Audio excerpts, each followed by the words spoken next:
Ignition sequence starts. 6, 5, 4, 3, 2, 1, 0.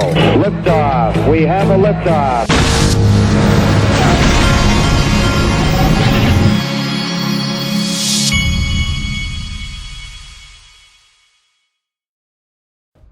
Hey everybody, this is the Digital Asset Investor, and I have a cold today. I don't know if we're allowed to have colds anymore. I don't ever hear anybody just say, "Oh, I've got a cold" or "I've got a sinus infection." It has to have a specific label these days, it seems like. But I have a cold. I'm a little congested. Anyway, enough of that. I like this tweet. This is from this guy. This guy seemed, you know, what's interesting about this guy to me is he's says electronics engineering, and he's says expert in technical claims settlements, blockchain, Bitcoin, XRP, and he always tweets the tweets that he sends out. They're always tweeted out almost like he knows something, and it reminds me of when Brad Garlinghouse was he in the, I think he was in the UAE like around October or November, and so every time I see this guy tweet something really positive, I'm sitting there going, I wonder if this guy knows something. He's over that way. He says, I expect a violent drop in the price of Ethereum by about 40%, offset by a strong rise of the XRP by 400%. Look, folks, I'm putting my money where my mouth is. I kind of believe the same thing, but who knows? CNBC is trotting out all their 2022 crypto trading experts. Listen to what this lady says. We do a look back usually, and then we also try to do a look forward. What in the crypto world, what are the big things to think about for 2022, whether it's a physical ETF for Bitcoin or institutional adoption of Bitcoin or regulatory actions around the world? What are you thinking about in terms of trying to gauge what we should expect? And I have no idea. No one does. 2022 crypto trades. That's very, very true, Joe. No one does. And as you said, bring on 2022, right? Because 2021 sure was interesting. Great to be here with you. Thanks for having me. I do have to say that nothing I say is investment advice. And these are my opinions, not those of my employers. But back to your question, Joe, what are we going to be looking for in the next year?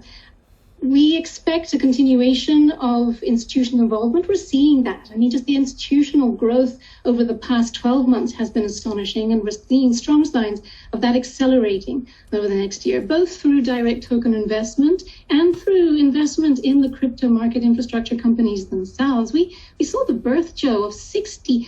We have 65 unicorns, 40 of which appeared this past year, in the past 12 months. That's an average of 3 a month. That's quite astonishing. And that kind of investment in the industry, directly in the companies, is likely to accelerate given the... Look right there. They're starting to try to sell Web3 now on CNBC. You see this?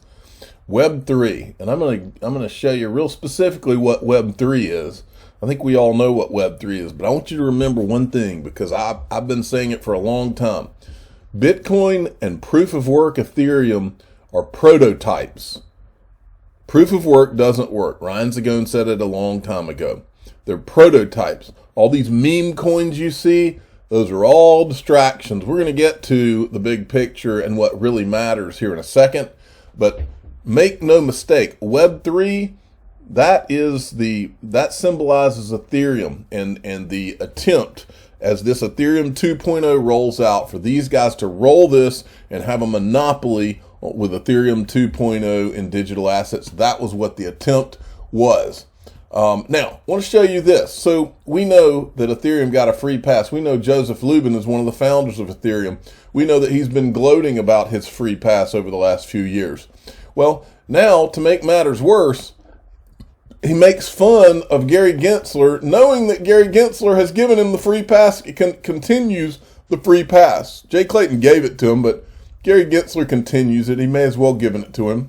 Banks are generally filled with pretty smart people, a lot of human and monetary capital, and they will adjust. They'll continue to service the older cohorts for as long as it's financially viable viable to do so. But increasingly they'll stand up or invest in other kinds of organizations that do things in a different way. And it will be a way that enables, from the way we think about a consensus, is enables the Wild West, enables thanks for... Remember when Gary Gensler said that crypto's the Wild West right now, and he basically is saying we need to rein it in? Well, Joseph Lubin right here is laughing at him and saying that's what we want, is the Wild West. Gary Gensler. It enables the Wild West, enables... thanks for the term, Gary Gensler. It enables the innovation. So this jerk gets the free pass, gloats about it, and makes and gloats about how Ripple didn't get one, and then he turns around and takes a shot at the very people that have been protecting his butt. Man, if I heard that and I was Gary Gensler, I would be all over this guy. Now, yesterday I showed you this thread from John Deaton, which John is over the target here. Web3, make no mistake, folks, Web3 is a marketing term that was created to sell, once they got the Ethereum free pass, to sell this, quote, decentralized web that's not decentralized at all. This has been backed by the biggest VC firms. They're all involved in this. They've created themselves a token factory. It's a monopoly, make no mistake about it. That's what's been attempted here. Now, do we have a country of laws and government that actually is not completely corrupted now? I don't know. But if we still do have a country, then all of these people will be held to account, and they'll be hauled up in front of Congress to answer a lot of questions. That, you know, nobody's saying that they're guilty of anything. I'm just saying that there's too many questions that haven't been answered, that these people need to be put in front of Congress or investigated so that they ask them the questions. And I will show you, because I put together, inspired by John Deaton's thread, I put together this little clip. This is all their own words, folks. Listen up. This guy right here is Lowell Ness with Perkins Coie. He is the Andreessen Horowitz's attorney for crypto. Jay went on the warpath, did these scathing speeches and calling out the industry and everybody. So, but he then, after talking to Grunfest in a fireside chat at the Stanford campus, made his way over to see Andreessen the next morning. And this is the part that now not a lot of people know. And he invited Chris Dixon to round up the industry players who were really kind of trying to do it the right way. So Web3 is, my definition is, it's an internet owned by users and builders, orchestrated with tokens. So this new concept of a token is kind of the key concept of Web3. This comes sort of historically from the movement that started with Bitcoin, although I think it's sort of a different branch of the genealogy or something. And a lot of the stuff's actually built on a different crypto network called Ethereum. Andreessen, I've been representing Andreessen in all of their crypto investments since the beginning, and so I got the chance to be the one to write all that stuff. So, and this is a suite of technologies that includes Ethereum as a kind of decentralized database, Whisper as kind of decentralized messaging, Swarm as decentralized content host. Full decentralization, and that's what the Hinman speech, which tracks my memo pretty well, has come out and said. And the Hinman speech has generally said, okay, decentralization, we think, gets both Bitcoin and Ether out of securities law status. Web3 is sort of the goal of many in the decentralization ecosystem, or one of the major goals.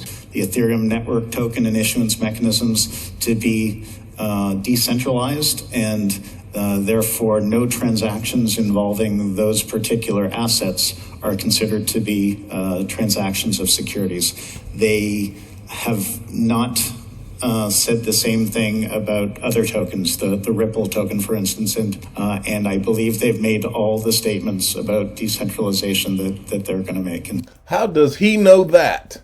Now, look at this. This person gets it. Watch Lubin closely at the end. It's exactly like they know this is a backdoor secret deal, and freaking states no more deals with a smirk They knew they were going after XRP right there. I assume the walking out the door lawsuit was planned in those meetings. Clayton, investigate.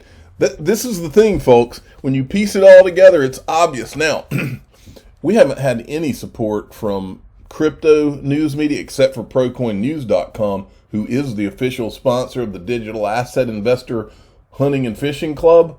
They've been covering the truth, but not many others. Well, that's beginning to change. Look at this from Mac Attack XRP breaking.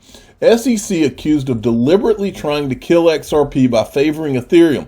The SEC has been accused of corruption in its dealings with the crypto industry, especially regarding its relationship with XRP. And this is from CoinSpeaker. So you can see they're starting to jump in, folks. All right. This was from Riz XRP from a Forbes article. In 2021, Congress has introduced 35 bills focused on U.S. crypto policy. The contributor and former U.S. regulator with Federal Deposit Insurance. All right, I'm not going to go into that article. We kind of already know that, but I am going into this. This is from Mr. Yo-Yo.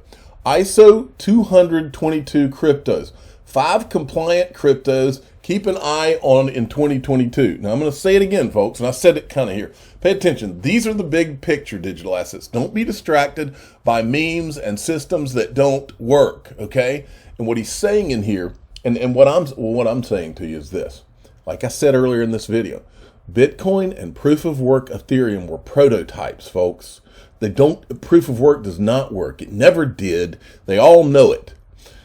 These meme coins, everybody's chasing green candles and all. Okay, I'm all for it if you understand what you're doing, which is you're trying to go and trade some quick and make a quick buck. That's not what I do on this channel.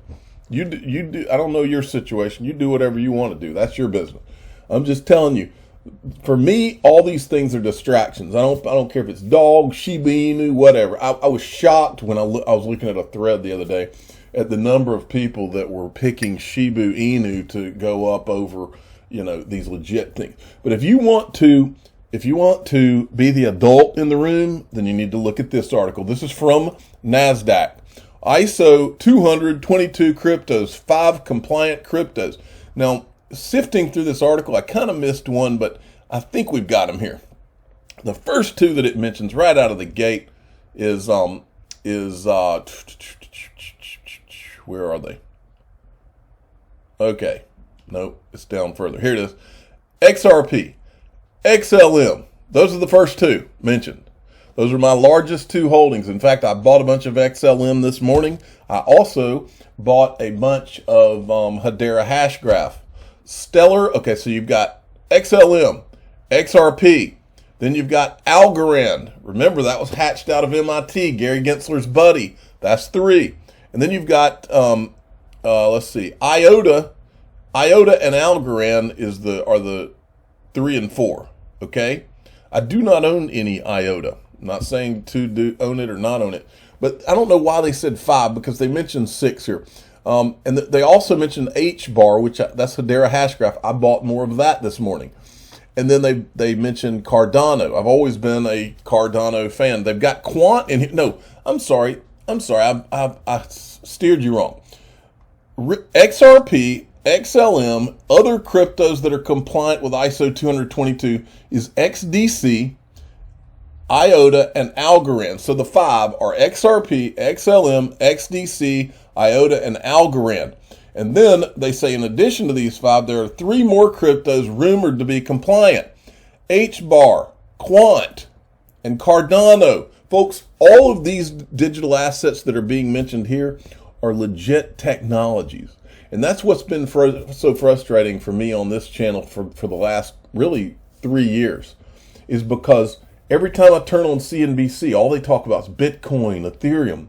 And we all know that has to be a racket that's trying to be run by somebody who's rich and powerful, because it doesn't make any sense. And my father, who's the official father of the Digital Asset Investor channel, always told me, you invest in what makes sense. He said that I've always made money on things that make sense. Bitcoin and Ethereum have never made sense to me because I knew they were prototypes. I knew that the technologies were black and white TVs versus these that we're mentioning here. And I still know it. And even if what was attempted was to monopolize this industry, I think that ultimately truth is revealed, and the lies that would be behind all of that would be turned on their head. And I believe we're going to witness that. I think there's too many people at this point that know what went on in this thing. Now, I wanted to mention this to you because this is what I'm doing. Again, I don't know your situation. I'm telling you what I'm doing. My accountant advised me, because I own a small business, advised me to open a SEP IRA. I am allowed to contribute, don't quote me, but I think she said I could contribute up to $45,000 a year to my SEP IRA, which is in turn a tax deductible. Okay, I think this is the way I understood it. Again, talk to your accountant. I'm not one. I'm just telling you what my accountant said. So what I'm about to do at the end of the year here is try to invest a pretty decent sum into my iTrustCapital SEP IRA, and this is a smart move if you're a small business. SEP IRAs are IRAs for small businesses, by the way. So it's a smart move if you qualify. You'll have to check with your accountant on that, and then you can talk to iTrustCapital. But iTrustCapital is one of my sponsors, but I'm a 2-time customer, and I'm literally looking this morning at what I'm going to put. I'm thinking about, when I make the contribution, I'm thinking about putting half of it in Algorand, and I can promise you it's not going in Shibu Inu. I promise you that. I was looking at Algorand, and then potentially some Solana, and let's see what else. Cardano. That's probably the ones maybe Stellar. If XRP was in here, I'd buy some more of that. But anyway, that's what I'm doing. Talk to your accountant. You can find out what you should be doing. I'm the digital asset investor. I'm not an investment advisor. This is for entertainment purposes only. Please subscribe, hit the like button, tell your friends and family that if you own a small business, SEP IRAs are something worth looking at. I don't know if it applies to you, but it applied to me.